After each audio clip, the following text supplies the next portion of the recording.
Ain't got time for the bullshit. Fuck, make cut that shit with nonsense. See, you got time for your fucking friends. Well, I guess now you be fucking them. Call them up, the bitch, I'm through with it. All of the time, young nigga wasted. It's threes up. We with Shawtx Smithy. You know that I'm Tati. My boy. What it do, man? My boy Shawtx Smithy pulled up, man. What's going on with man. Yeah, with the plan. Here I'm just, what it do, man? Not Blessed much, to bro. Be here, man. Blessed to be here, brother. Nah, for real. I'm so happy that you're here, bro. First of all, for the people that don't know, we like musical family and damn near like musical brothers. So I've been watching your progress since what, 15? Really, 14. 14, and 14. A lot of people don't know about it, so we're gonna catch them up on game today. We'll talk about a little bit where you're going with the music, and just kind of like this your psyche, bro. Cause you're a different type of artist, bro. You feel me? The whole ism about everything. I'm gonna lace everybody up on everything. What's to come? What's gonna be coming later on after that? All that good shit. What's done dropped? Everything. Yeah. The whole spiel. The whole everything, yo. So when you type in your name on social media, you know what I'm saying, they gonna get a plethora of shit. Like, they gonna get good music, right? They gonna get rapping, and they gonna get singing, but they gonna also get like another side of you, like you like a full-time dad. You be doing that shit, and then at the same time you do like the kickboxing shit, the boxing shit, right? And like it's crazy because most artists usually just do two things: trap and rap. Right. And I think you be in that shit too. So it's like you kind of got your hands everywhere in the game, and it's like, man, I'm a jack of all trades. I'm telling you, man. I was from being a little kid, man. I really didn't have much to do, and when I got older, you know, I started to figure things out and become a man. And I want to be a great fighter, and I want to be a great singer. Once I had kids, I want to be a great dad. So I'm a perfectionist, and I just chose to stay out the streets. Because when I was in the streets, you know what I'm saying, nigga was going through shit, especially with the fighting. That's why I even went to my gym. Shout out Family Combat Fitness.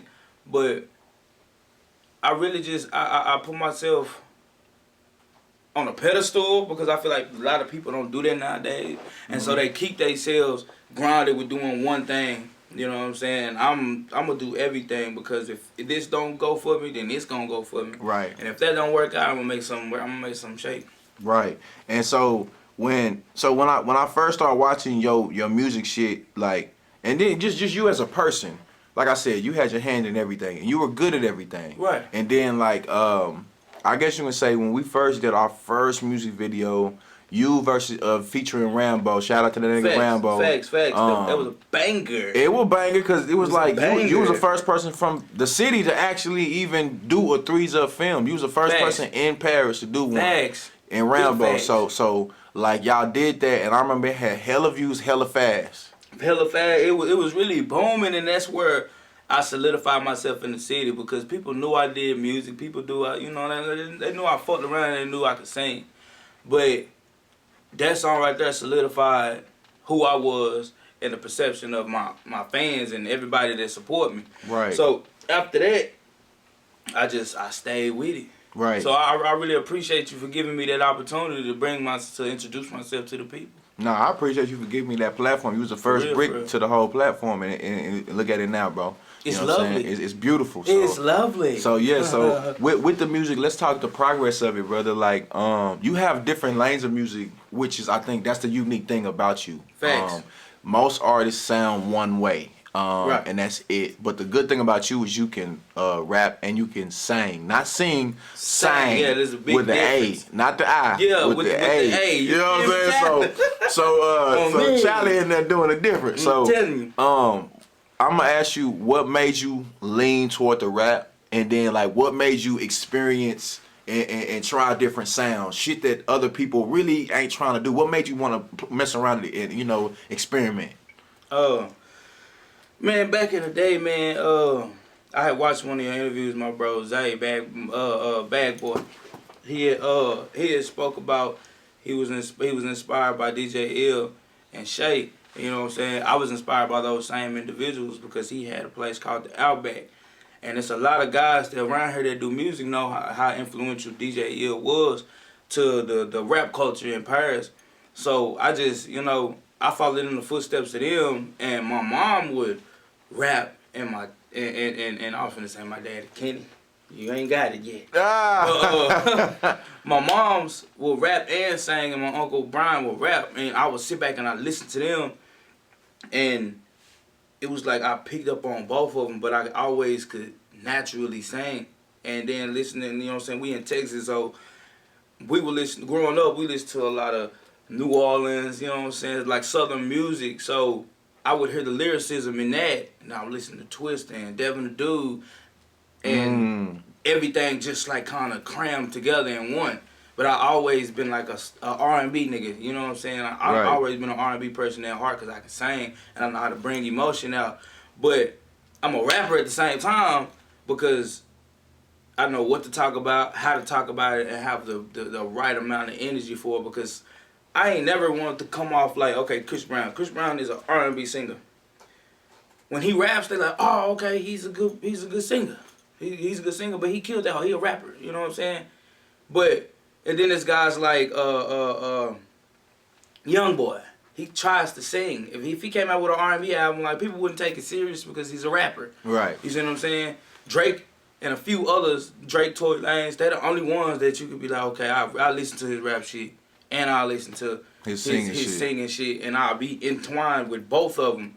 That's the vibe I come off with versus just, you know, going one way and going, you know what I'm saying, just being still. Right. You know? And you take the Southern sound, which I appreciate, and you keep it grungy, you keep it you, so you don't sound like a Canadian Tory and Drake. But I appreciate that essence because a lot of people don't do that. So even though you're good at singing, what made you say, you know what, I think the rapping is gonna be my strong suit and like the singing is gonna be my back seat? Because you haven't done that many singing records. You only got 2 singing videos. Right, facts. So if you was to search your name, you're gonna get 98% rap, bro. And so like, what was the psyche into thinking that you had a better run with the rap? Is it something you just enjoyed? It was easier to do, or was it just one of the things where you just want to try to go with the wave? I would say it's more so like how I molded myself. You know, I'm an aggressive individual, regardless. So being aggressive, at one point in time, I couldn't come nowhere dressed like this and start singing because it wouldn't match. It just wouldn't flow right. You know what I'm saying? So I chose rapping because rapping, like, not saying that you can't make a song, like make an R&B song and tell your life story, but when you rapping, it's kind of easier to, and you can flip. You can put the edge on it. Yeah, you can put the edge on it, and it's like I say, I've always listened to like old school Louisiana guys. They real lyrical, and so I've always been attached to the lyricism behind it. But then once I got a little, you know, where I start to find myself, I created my own like twang to what I be doing. Right. And it's like, when people see me, they see a rapper.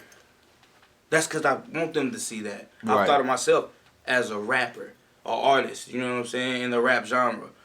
And when I sing, that catches people off guard because they're like, that's the what shit the fuck? Yeah. And I like that type of reaction versus I'd rather be a rapper that can actually sing than a singer that can, you know what I'm saying, can rap. It's cool, but you still a singer at the end of the day. At the end of the day, you're a singer. You're a singer, but if you rapping and you keep like, then you turn into a Drake, a Tory Lanez, you know what I'm saying?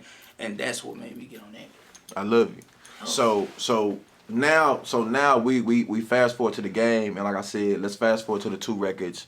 Like you put out the Lies and Manipulations. Facts. And what was the other one you did? The South Sanchi Flow. There we go. So those 2 records, the reaction was completely different. I remember me and you talked about it, and you were saying like, "Yo, like I'm getting love out these. I wasn't thinking it was gonna be like this." And then boom, yeah. So because, I mean, the rap stuff is still getting love. Yeah, but it's like that overshadowed that because when I was comfortable, because at one point in time, you know what I'm saying, I ain't gonna say I was insecure, but I was uncomfortable. Like, not uncomfortable with my singing, but since I already displayed this aggressive type vibe already, this aggressive perception, I wanted to keep it up. But the singing was like, I didn't know how I was gonna view myself on camera because it's soft, you know what I'm saying? I don't look, you know what I'm saying? So I'm not a soft dude. And when I did it, it flowed together because I had did some songs in the past, and people would hear me singing, and then I did a song with Sleepo, shout out to Sleepo. And that motherfucker started taking off because people like, damn, you can sing, and you murdered that bitch. And it was like, you know, you was like, you know, put this bitch out. What is you doing? You know what I'm saying? And I was like, fuck it. I put that bitch out. I made that home like 2017. And I just put that bitch out. And South Sancho Flow, it's like, that hoe just crazy. That was crazy. Everybody fuck with that bitch, you know what I'm saying? Just because I can't hop on the beat and then rap. You know what I'm saying? Like, and not sing at all. You know what I'm saying? People fuck with it just like they fuck with my singing. So it's really a catch-22. Yeah, bro. It's I loved it because you pulled the sauce out the hat. You let people know your versatility. Facts. So like as a fan of the Shawtx Smithy, I get it. Like I like the singing and the rapping. I just love the singing more. So I definitely want to. Right. You know, I'm gonna say that shit forever. Like, listen, I love the singing. The rap shit hard, bro. But the singing is where it's and I don't mean to cut y'all. No, you good. But I be telling myself that because you know I be chilling and walking around and I hit a note. I be like, God damn. You know what I'm saying? Then I'll be rapping and I'll be like, I say some real lyrical shitness. Like I just be both worlds make me feel like, oh yeah, I'm supposed to be doing this. Right. And I just, you know, I try to find a balance within my style and myself as an artist. Right. Now talking balances, let's go into even a different type of spin. We got the music out the way. We know that the music is natural. It's just, you know, it comes from mom's side of family. You got it going naturally. But tell me about when did the training, the kickboxing and things like that become important to you? More than just a hobby, more than just, hey, I think I like the taste of blood, like you really enjoy doing it. When did that become important? And how did that affect your music in any way? When I done always, you know what I'm saying, loved. I said this one time in another video, I wanted to be Bruce Lee. Who didn't want to be Bruce Lee? Everybody wanted to be the Ninja Turtles, the Power Rangers. I know I did when I was a little kid. Mm-hmm. And as I grew up, it manifested into me having to defend myself. You know what I'm saying? And I started training at like 13. Actually, like, you know what I'm saying, putting my gloves on and going to hit some mitts and learning. I've always been a student of the game. But I really, it's just always been a passion of mine. And seeing my mama, she a warrior, you know what I'm saying, and hearing the stories of my pops, you know what I'm saying, it just made me feel like I gotta know how to fight. Mm-hmm. So once and then, you know what I'm saying, when I was younger, I got bullied a lot, you know what I'm saying, and that made me turn into a demon, so to speak. That made me be like, okay, I'm finna defend myself to the point to where ain't no other man gonna be able to do me like how they used to do me. And then once I actually became a man, it was on, but I didn't know. I could fight, but it was more so like I could street fight. Uncontrolled rage. Like, you know what I'm saying? It was controlled as hell, because I could still thought about it. But it was, you right, uncontrolled rage. It was like I didn't, you know what I'm saying? I didn't know how to control myself. I was just mad. And I was trying to, you know what I'm saying? And I just so happened to be beating people up. But once I got, you know what I'm saying, Family Combat Fitness with Brian Foster, man, they accepted me as their family. And I got my ass whooped all the time until I started swinging back. You know what I'm saying? And I came in there with that mindset of like, oh, I've had 1,000 street fights. I'm ready. I'm good. But when you in there with somebody that know what they doing and they know they can hurt you, and you get punched hard as fuck, then your whole mindset changed about everything. And I got humbled. And I started just really diving into it. And I was always a natural at that.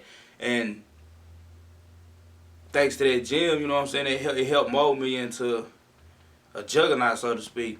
You know what I'm saying? Like, and I'm glad that I'm like that because I can protect my family now. You know what I'm saying? And if one time I was trying to strictly do the kickboxing and then strictly do the music, but I couldn't find the balance.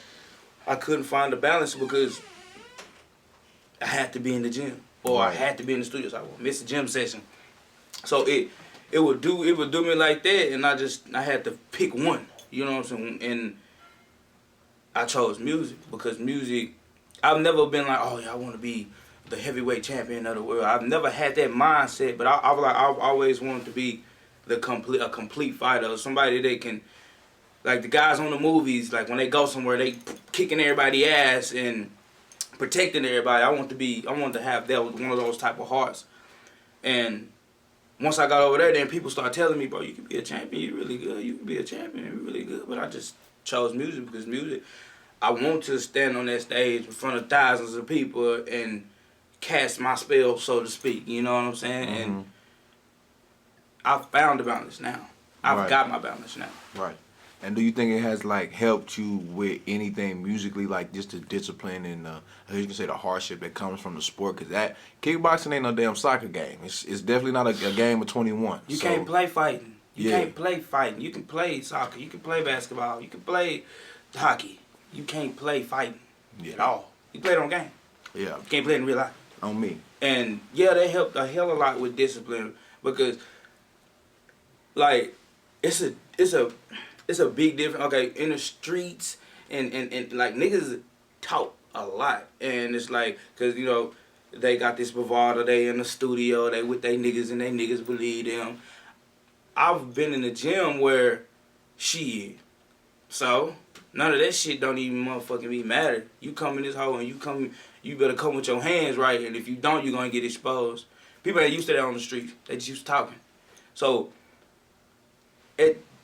like, I don't even hang with those type of people. You know what I'm saying? But like, oh, I want to go to the club. I gotta have my gun on me. I gotta be, I gotta beat every nigga in it. No, because us as a people, we just, we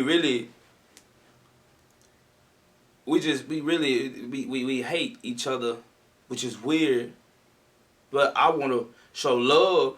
So the moment I show love, it's looked at as weak. It's looked at it, you know what I'm saying? But I go over here with my kickboxing family, I could be weak as I want to. They're going to beat me up. They're going to get me there. They're going to get me weak, but they're going to pick me back up. And I attracted myself to being around people like that versus being around people that I know is going to put me in harm's way, and they not even going to step. You know what I'm saying? I had to learn that I'm my own weapon. I'm not nobody else's weapon. So that was the big thing about that. And so I just stick to myself and guys that's oriented with music with me, like me. I stick around those type of guys. Yeah. Facts. Give me some future music. We done went way past time, but it's been good. So Right, I'm gonna keep facts. vibing. Yeah. Give me some future projects coming out, or any new singles we looking for. Man, I got Trap Demon. That's gonna be coming at the beginning of the year, first quarter. Is that a project or is that a record? It's a project. All right. Trap Demon is my project. Me and my cousin, I want to say mid-November, me and my cousin BDR Ken, we're going to drop a mixtape called Family Ties. And in December, late December, I'm going to drop my R&B tape. I love it, bro. And I It's can't coming. wait for that shit to get. What's going to be the name of the R&B project? Until further notice. Come on, man. Facts. Give me some shout-outs, bro. Man, shout out to everybody that support me, everybody that's rocking with me. You know what I'm saying? If you don't rock with me, thank you for your support, because it's all love at the end of the day. You know what I'm saying? And I want to just say thank you to Wesley, you know what I'm saying, for having me here today. Boy, Wherever I go, you know what I'm saying, I'm a rep where I am, you know what I'm saying. I'm in Paris here and there, but I'm always claim Shawtx everywhere I go, you know what I'm saying. I want to have, like, do a shout out to Paris, you know what I'm saying? If it wasn't for Paris, I wouldn't be who I am today. Straight up. So, you know what I'm saying? I'm standing on all 20. My boy finna drop his tape. It's coming soon. But you feel me? I'm standing on all 20, and I'm getting shit handled. I'm getting shit done. So I love everybody. And if you don't love me, I still love you. I love it, bro. Facts. It's threes up. It's Shawtx Smithy. Here it is, Shawtx. Yo. And we out.